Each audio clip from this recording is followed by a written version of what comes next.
breaking out this chronic loop of chronic disease. Is that even possible? Is that even a question? Really?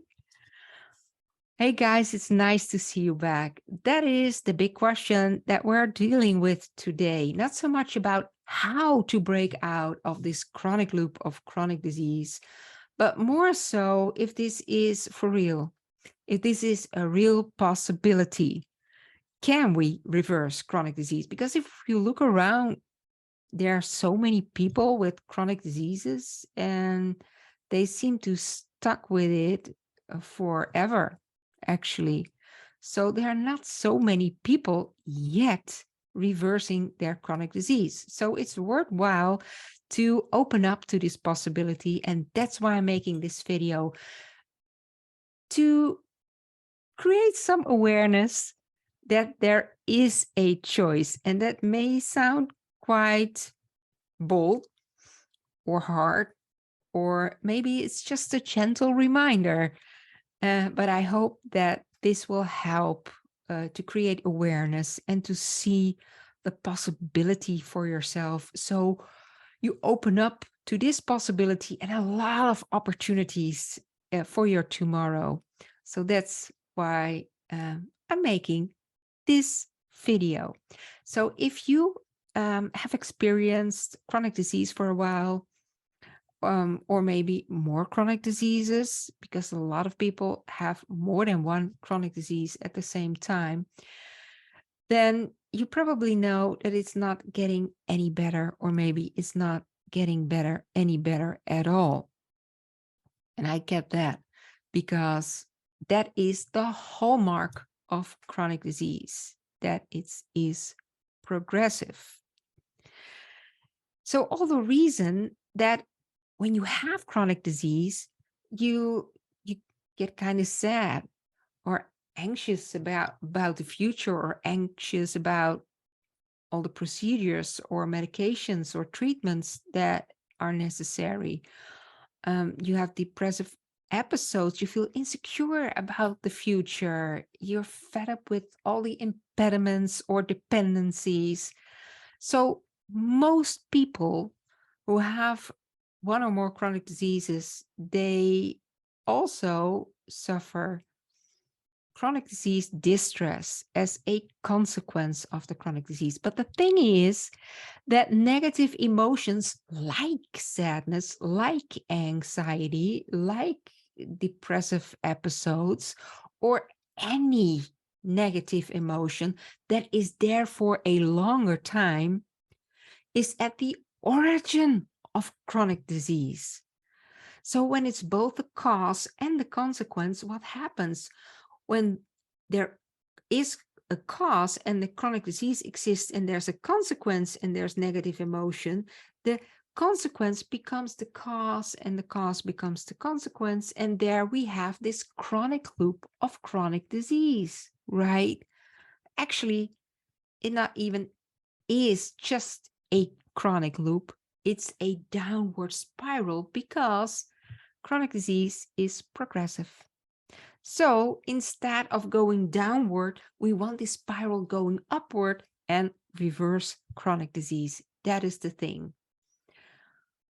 The big question is that a real possibility? Well, if we break this cycle, if we interfere this cycle, then there is less suffering. There is less, maybe a little bit less of sadness or anxiety or depressive episodes or anger or frustration or unworthiness, or whatever quality of the negative emotion is at the heart of chronic disease, of your chronic disease or anybody's chronic disease. If we reduce that just a little bit, there's also a little bit less low-grade inflammation. And that has direct physical consequences for the better. So we feel a little less fatigue, there's less brain fog, there are less aches, and there's less damage to the body, less damage to our cells. So that is the way that we can move up a little bit. But the thing is, something's got to change to break that loop, to break out of that loop. Now, here's the kicker. It really is. This is big, what I'm going to tell right now. When we have pain, that's really nasty, right? We don't want to have pain. But if we have pain, it's really hard to do anything else. We feel the pain and all our attention goes to the pain. It seems like all our energy is drawn to that pain. We cannot think of anything else. That's because that is what pain wants to do. That is the essence of pain, that all your attention goes to that pain. It's an attention grabber at the core. It demands this attention to tell you something is off and please do something. Help is needed. Do something. That is what pain is. You got to do something about it. Now, pain is not the same as suffering. Pain is really physical. We can feel it as throbbing, as burning, as stinging, whatever pain is there. It's physical. Suffering is pain of the mind, so you will. It is an emotion that is absolutely painful. And what is it? Well, it's an attention grabber too. It's a big signal that something needs attention. Something needs our attention. It is help. Please help. Solve this. So both pain and suffering are really existential. These are survival mechanisms that the rest around us is not important anymore. We have to pay attention to the pain or the suffering. Now, what often happens is that we numb it out or we don't look at it because, well, that feels a little bit better if we don't think about it. But think about it. If you have a car and you're driving and your oil light starts to flash, and you just tape it off because then you don't see it. Still, the car needs attention because the oil levels are off. And so do you. If there's an alarm going off in the form of pain or suffering, you need to pay attention. And as soon as it is in your awareness, then you can make a conscious choice. A choice to do something or a choice not to do something. Now, the thing is, if you do something, most probably it's getting better. And with suffering, the thing is that what you want is to feel a bit better. It's a signal that your well-being is off and you need more well-being. And that is a choice, my friends.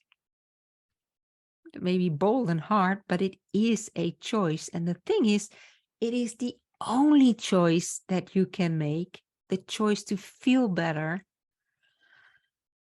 to break out of this loop of chronic disease. It is the only way to reverse chronic disease. Now, how do you do that? Well, this is not the video about the how-to. This is the video to show you the possibility and that there are opportunities for you lying ahead. That there is another tomorrow by choice. However, although it's not the how-to, the thing is that we all know that if you're feeling sad, all of a sudden you cannot choose to feel blissful. That's really far too way off. And that's wishful thinking. It's not going to happen. But what we can choose is to feel just a little bit better. And even though we may not know how to do that, anything works when we just achieve some kind of relief, when we feel a little bit relief in mentally, and then soon we will feel a little bit relief physically because we reduce this low-grade inflammation. And probably that really goes bit by bit, but a lot of bits adds up, right? So that is really a choice to feel a little bit better, a choice to feel relief, to go to a better feeling. And that, in my opinion, is not only big, it's game changing, but it's also a necessity.